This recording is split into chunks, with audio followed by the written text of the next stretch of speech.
এই জন্ম নিবন্ধন লইয়া কোনোদিন পাসপোর্ট নিয়ে কোনোদিন ইয়া পড়ি নাই, ঠেকাই পড়ি নাই।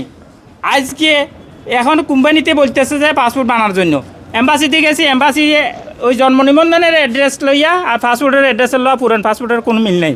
এখন আজকে 6 মাস ধরে আমি ঘুরতে আমার জান বাড়ি যেতেছে, কি দেশেও করতে পারতেছি না, দেশে কমিশনার নাই, দেশে সরকারি গেছে কি বলে উড়ি।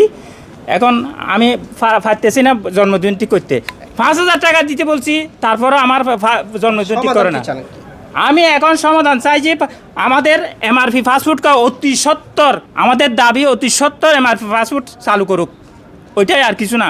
এখন জন্ম নিবন্ধনের কারণে আমার ই পাসপোর্ট হইতেছে না, এখানে থানার ঠিক নাই, রোড নম্বর ঠিক নাই, ঠিক নাই। ভোটার আইডি কার্ড লাগে, জন্ম নিবন্ধন লাগে, আমাদের কাছে কোনোটাই নাই। কিন্তু এখন আমরা কি করে পাসপোর্ট বানাবো?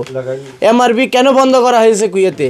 এমআরপিটা জরুরি চালু করুক, আমরা এটা চাই, আমাদের সবারই দাবি এমআরপি চালু করুক। নাহলে আমরা পাসপোর্ট বানাইতে যাই আমাদের আকামা শেষ হয়ে যাচ্ছে, আমাদের আকামা লাগাইতে পারছি না, এখন পাসপোর্টের ডেট শেষ। এইটি কুয়েতে জরুরি আপনার এই পাসপোর্ট চালু করতে হবে, এমআরপি পাসপোর্ট।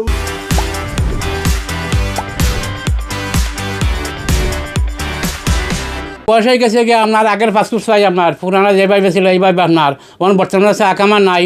আমরা 1 মাসের আকামা যায়, 6 মাস পরে এবার পাসপোর্ট দিব, আমরা অবৈধ আকামা আপনারা কুয়েতে বলে আপনার পাসপোর্টের ডেট নেই, তাহলে কুয়েতে আমরা কোথায় যাইব? বাংলাদেশ শহরে আমরা প্রতি লক্ষ্য রাখা নয় আছেন, আপনারা আপনার ধন্যবাদ দেয়, এগুলো আপনার সমাধান করবেন, এমবেসির কাছে যোগাযোগ করবেন।